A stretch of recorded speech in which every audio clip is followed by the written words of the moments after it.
Hello friends, myself Nutan and I welcome you all to my channel Exploring the World of Investment. Today again I have come up with a new topic, that is the POMIS. Okay, POMIS, the product is Post Office Monthly Income Scheme. Okay, as the name suggests, you get the monthly return on it. Whatever amount you are investing, you get a monthly return on it. As this is a part of the small savings scheme, the interest gets resettled every quarter as the same as in the senior citizen savings scheme. Minimum amount of investment is ₹1000.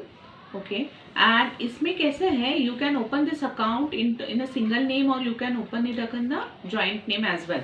Joint में आप 3 adults add कर सकते हो. Okay, if it's a single account, minimum amount of investment, as I said, 1000 rupees. Maximum amount of investment is 4.5 lakhs. If it's in a joint name, it can be 2 adults or 3 adults. Okay, and the maximum amount you can invest is 9 lakhs rupees. The tenure which you can open it, the lock-in period you can say is of 5 years.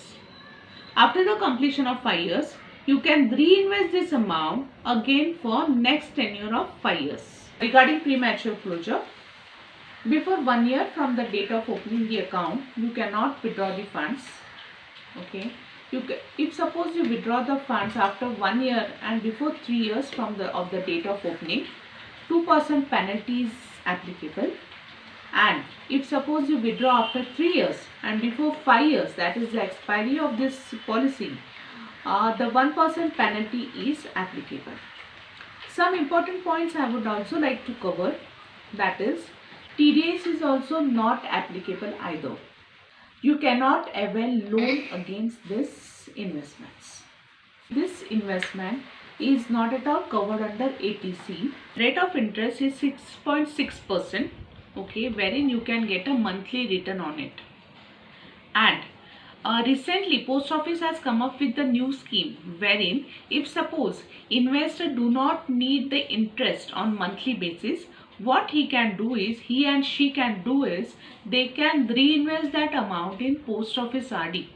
यानी जो POMIS से जो अपने को interest monthly basis पर आ रहा है, same amount you can invest into post office RD. Okay, that is the recently introduced scheme. The return, you can say, as I said, 6.6%. It's not an inflation beating, but yes, it is a steady income which is much higher than fixed instruments like FDs, bank FDs and all that. So this is not inflation beating, but yeah, the returns are higher than the fixed deposits. So now I will tell you what are the documents required for opening the POMIS account. First is your PAN card. Second is your Aadhaar card. Your passport size photograph. In the post office you will get the form which you will have to fill up. This account you can also open in the minor's name, but the child's age should be more than 10 years. You can open it in the minor's name, but the guardian will be the parents. So POMIS is the option available with the post offices. So hope you like this information. If you need any more information on this, you can just write me in the comment box. Thank you very much.